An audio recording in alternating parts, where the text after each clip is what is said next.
بسم الله الرحمن الرحيم نحمده ونصلي ونسلم على رسوله الكريم أما بعد عن أبي هريرة رضي الله تعالى عنه قال قال رسول الله صلى الله عليه وسلم حجبت النار بالشهوات وحجبت الجنة بالمكاره أو كما قال عليه الصلاة والسلام۔ سیدنا ابو ہریرہ رضی اللہ تعالی عنہ سے مروی ہے کہ رسول اللہ صلی اللہ علیہ وسلم نے یہ ارشاد فرمایا کہ دوزخ کو چھپا دیا گیا خواہشات کے ساتھ اور جنت کو چھپا دیا گیا سختیوں کے ساتھ۔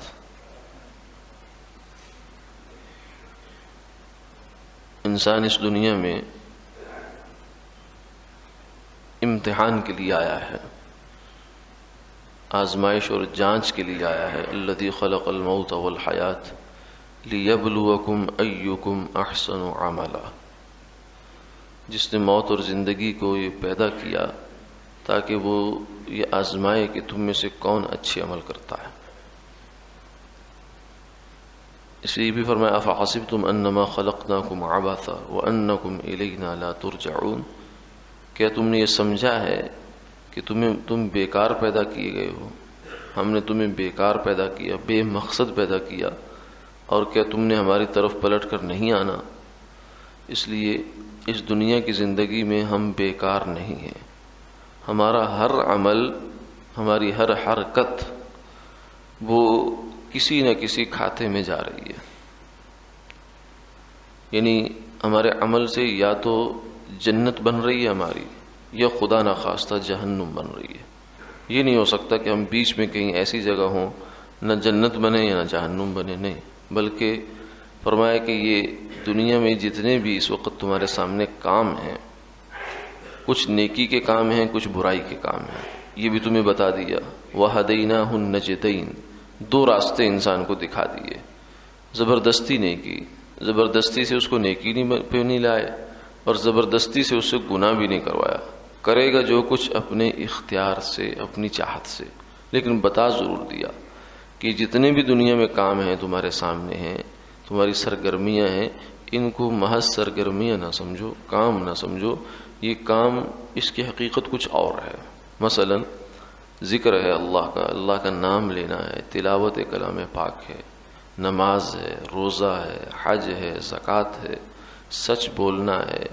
غریبوں کی مدد کرنا ہے، ناداروں اپاہجوں کے سر پہ جو ہے وہ ہاتھ رکھنا ہے، یہ سب کام ہیں۔ ان کاموں کی حقیقت فرمایا سمجھو، حقیقت یہ ہے کہ یہ جنت کے مختلف قسم کے انعامات ہیں جو اللہ نے تمہیں یہاں دنیا میں دے رکھے ہیں، لیکن اس انعام کی صورت جو ہے وہ مشقت کی ہے۔ وضو ٹھنڈے پانی سے، یہ ایک انعام ہے جنت کا، اس پر جنت کے اندر انسان کو کیا ملنے جا رہا ہے یہ اللہ کے حبیب صلی اللہ علیہ وسلم نے ہمیں بتا دیا۔ نماز اللہ کی طرف سے ایک گفٹ ہے، انعام ہے جنت کا، اس کے اندر جنت کی نعمتیں چھپی ہوئی ہیں، جنت خود اس کے اندر چھپی ہوئی ہے، جو اس کو لے گا اس کو جنت گویا کہ مل گئی۔ اور دوسری جانب جو ایک بڑا سلسلہ ہے وہ گناہوں کا ہے، اللہ کی نافرمانی کا ہے، شرک ہے، زنا ہے، شراب خوری ہے، حرام خوری ہے، اور چغلی ہے، غیبت ہے، بد نظری ہے، نظر کا بہکنا ہے، یہ سب گناہ ہیں۔ اب ان گناہوں کے اندر فرمایا کہ بظاہر تو لذت ہے، شہوات ہے نا، شہوہ کہتے ہیں خواہش کو، تو یہ سب خواہشات ہیں، یعنی انسان ان کو اس لیے کرتا ہے کہ اسے تسکین محسوس ہوتی ہے، گناہ کر کے مجھے اچھا لگتا ہے، میں سکون میں چلا جاتا ہوں، نہیں، فرمایا کہ ایسا نہیں ہے، بلکہ ہر معصیت میں ناریت ہے۔ یہ گناہ تمہیں اوپر سے بڑا پرسکون نظر آ رہا ہے، بڑا اچھا لگ رہا ہے، حقیقت میں اس کے اندر آگ ہے، ہر گناہ کے اندر جہنم کی آگ چھپی ہوئی ہے۔ تو اس کو فرمایا کہ گناہوں کو ہم نے کور دے دیا، اوپر سے ڈھانک دیا، غلاف ان کے اوپر ڈال دیا خواہشات کا، اور جنت کے اعمال پر ڈال دیا سختیوں کا، مصیبتوں کا، بے مزگی، بد مزگی کا، اور ساتھ میں بتانے والے نے بتا دیا، مخبر صادق صلی اللہ علیہ وسلم نے یہ بتا دیا کہ ادھر جنت ہے ادھر جہنم ہے. یہ راستہ بظاہر بڑا خوبصورت ہے لیکن آگے جا کر لٹتا ہے، انسان جان مال سے ہاتھ دھو بیٹھتا ہے. اور یہ راستہ تھوڑا سا دکھنے میں اچھا نہیں ہے لیکن منزل بڑی شاندار ہے. تو نیکی کی زندگی کی منزل شاندار اور برائی کی زندگی کی منزل بڑی تباہ کن اور بھیانک ہے، اگرچہ اس کا ظاہر بڑا اچھا ہے.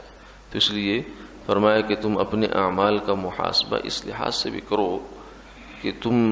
کون سی چیز زیادہ کما رہے ہو. جیسے رات کو تاجر حساب کر کے سوتا ہے کیا کھویا کیا پایا، تو اپنے اعمال میں بھی انسان کو یہ محاسبہ کرتے رہنا چاہیے کہ میرے دامن میں جہنم کے کانٹے کتنے ہیں اس وقت اور جنت کے پھول کتنے ہیں اس وقت. یعنی نیک اعمال اگر موجود ہیں تو پھول ہیں جنت کے، اگر برے عمل موجود ہیں نامہ اعمال میں توبہ نہیں کی ابھی تک تو وہ جہنم کے کانٹے وہ دھواں ہے. اللہ تعالیٰ حفاظت فرمائے. آمین آمین.